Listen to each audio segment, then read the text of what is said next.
নবীজি বলছেন সাল্লাল্লাহু আলাইহি ওয়াসাল্লাম, একটা মৃত গাধাকে দেখে বলছেন, সাহাবীরা তোমরা কি কেউ এই গাধাটাকে 1 দিরহামের বিনিময়ে কিনবে?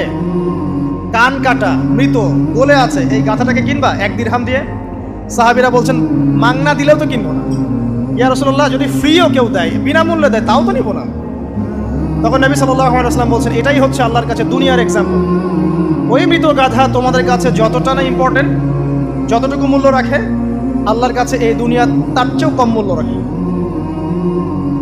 তো এই দুনিয়াতে তো সব ফয়সালা হবে না।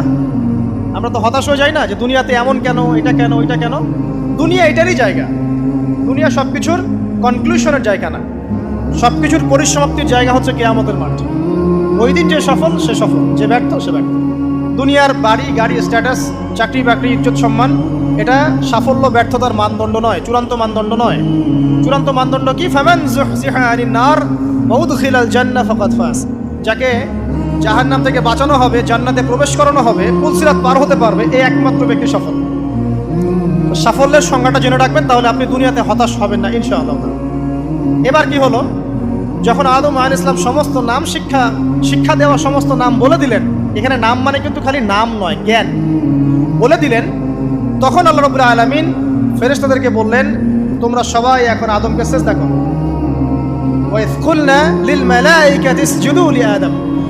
আল্লাহ পাক এবার বলছেন, আমি সমস্ত মালায়েকাকে বললাম তোমরা আদমকে সিজদা করো। ফাসাজাদু, সবাই সিজদা করলো, ইল্লা ইবলিস, ইবলিস সিজদা করলো না। কেন করলে না? ইবলিসকে বলা হচ্ছে, ইয়া ইবলিস মা মানাকা আল্লা তাসজুদা ইয আমারতুক। তোমাকে কে নিষেধ করলো সিজদা করতে ওই আদমকে, যাকে আমি আদেশ করেছি? কে নিষেধ করলো? তখন ইবলিস বলছে, খলাকতানি মিন নার ওয়া খলাকতাহু মিন তিন। আমাকে সৃষ্টি করেছেন আগুন দিয়ে, আর আদমকে সৃষ্টি করেছেন মাটি দিয়ে, আমি কিভাবে তাকে সিজদা করতে পারি? ইবলিস বলতে চাইলো যে আপনি যে বলছেন আদমকে সিজদা করো, আদম তো মাটির তৈরি, আমি তো আগুনের তৈরি, তাহলে আপনি ভুল বলছেন। নাউজুবিল্লাহ। আগুন কেন মাটির সামনে নত হবে? মাটি আগুনের সামনে নত হওয়া উচিত। তার কেয়াস হচ্ছে এমন। কেয়াস মানে কি? তার এটা কি? হ্যাঁ, তার এটা যুক্তি, তার এটা যুক্তি এবং দর্শন যে আমি কেন তাকে সিজদা করব? আমি তো আগুনের তৈরি, আর আদম হচ্ছে মাটির তৈরি। তো খলাকতাহু মিন নার ওয়া খলাকতানি মিন তিন, খলাকতানি মিন নার ওয়া খলাকতাহু মিন তিন। আমাকে সৃষ্টি করেছেন আগুন দিয়ে, আদমকে সৃষ্টি করেছেন মাটি দিয়ে।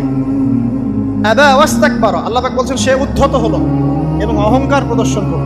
আর আল্লাহ পাক অনেক কিছু মাফ করে দেন, কিছু কিছু বিষয় আল্লাহ পাক মোটেই পছন্দ করেন।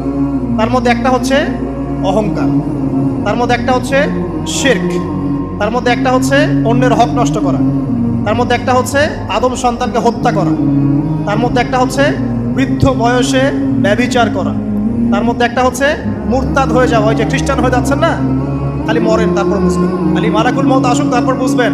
আল্লাহ রাব্বুল আলামিন বলছেন তার রাসূলের মাধ্যমে, কেউ যদি সাক্ষ্য দেয় আল্লাহ ছাড়া কোনো মাবুদ নাই, মুহাম্মদ সাল্লাল্লাহু আলাইহি ওয়াসাল্লাম শেষ নবী, ঈসা ইবনে মারইয়াম আল্লাহর প্রেরিত নবী, আল্লাহর পুত্র নন, জান্নাত সত্য এবং জাহান্নাম সত্য, এই 5টা বিষয় যদি কেউ সাক্ষ্য দেয়, ইনশাআল্লাহ সে জান্নাতে যাবে, তার আমল যেমনই হোক না।